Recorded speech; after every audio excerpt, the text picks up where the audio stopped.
આજે વડોદરા શહેરમાં સંકલન બેઠક મળવા પામી છે। જિલ્લા કલેક્ટર અનિલ ધામેલિયા અને ધારાસભ્યો સાથે જ રેલવે વિભાગના કર્મચારીઓની ઉપસ્થિતિમાં એક સંકલન બેઠક મળી।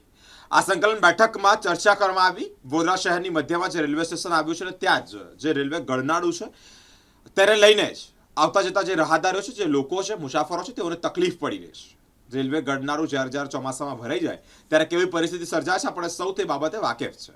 अलग अलग जगह पर पानी भराई जता हो लोगों ने पड़ती हालाकी, लोगों ने पड़ती तकलीफ विषे पर चर्चा करवामां आवी छे।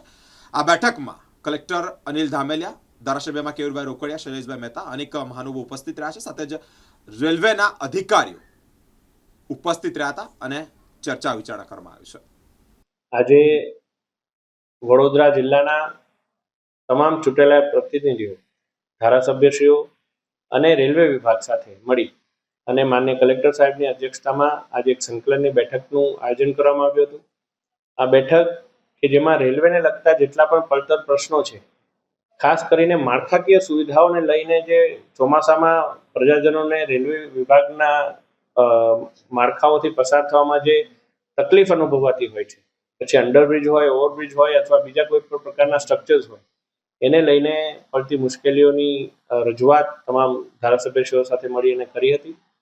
જેટલા પણ ઉંડેરા, કરોડિયા, છાણી, બાજવા, અનગઢ અને અલકાપુરી આ તમામને લગતા પ્રશ્નો વિસ્તૃતપણે ચર્ચા કરી અને એનો વહેલામાં વહેલી તકે ઉકેલ લાવવા માટે યોગ્ય સૂચન કરવામાં આવ્યા છે।